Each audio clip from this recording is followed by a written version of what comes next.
Hey guys, welcome back to Resale Dojo, where we grow our reselling businesses together. Today I'm going to be going over a topic with you guys that maybe some other YouTubers or resellers don't want to talk about, but it is going to be about eBay's algorithm.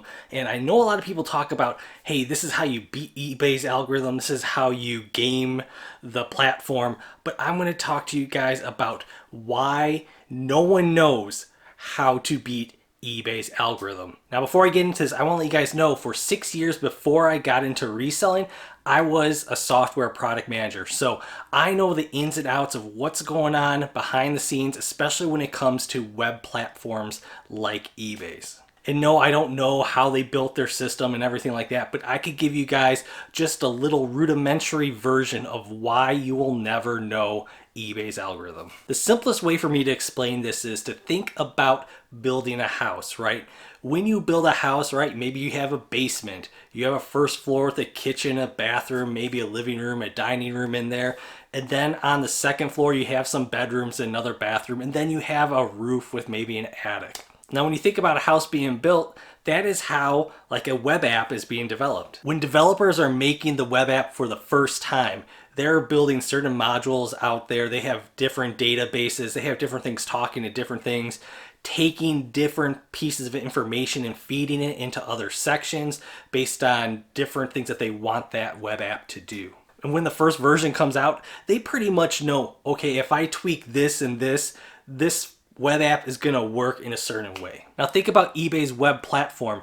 It has been revised numerous times a year by many developers, probably hundreds, thousands, tens of thousands of developers over the last 25 years. Now if we go back to the home analogy, think about maybe putting a new room onto your house. Maybe you had to rewire electrical for that room or adjacent rooms around that because of that remodeling. Maybe think you put another addition onto that house and another one and another one and another one. All that wiring and rewiring throughout your house, new plumbing going throughout your house, all those different things in your house being touched so many times over and over and over.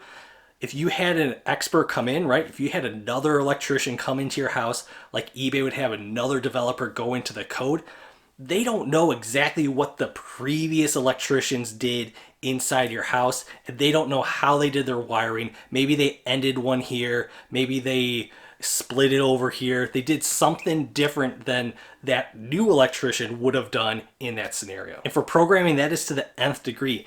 eBay has so much turnover when it comes to their web apps that all the developers are not going to know all the code. They each just get certain chunks of codes that they're responsible for, right? There's going to be database experts, there's going to be front end, there's going to be back end, there's going to be people that are just focused on the user experience.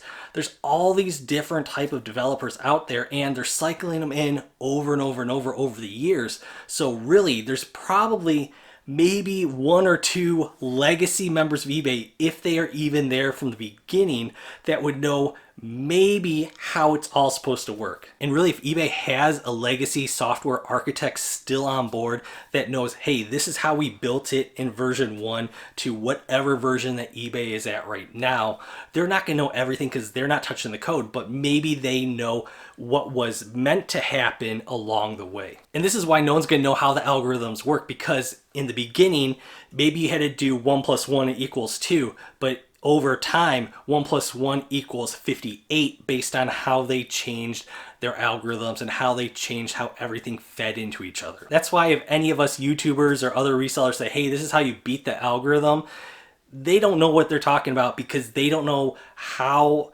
everything was built in the back end. And that's not to say that you can't game the system, because you definitely can, but it is going to be trial and error, and you don't always know if it's going to work for your store versus how it worked for maybe 10 other people's stores as well. And I'm making this video because I know a lot of times I'll put out tip videos of how to grow your business, how to get more sales on eBay, stuff like that, and that is based on test, learn, and apply. I try to bring to you guys examples of stuff that I have done over time, things that I have tweaked over time, and things that I've refined over time and seen some progress being made on my business from doing these things. So will everything in my past videos about how to grow your sales on eBay work? Not necessarily, because everyone's business is different. Everyone's age of their account is different. The items that they sell is different. The way that they price things are different. The way that they promote things are different. So taking all those different variables into account, you don't know which one is going to give yourself the boost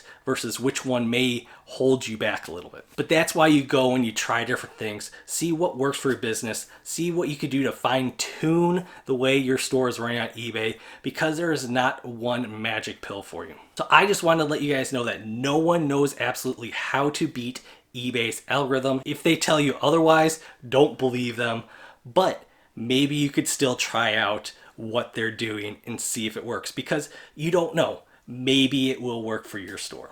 So thank you guys for joining me. If you like this video, maybe hit the thumbs up down below. Maybe hit the subscribe if you're new to the channel. Check out one of the 2 videos over here. And as always, I'll see you guys next time.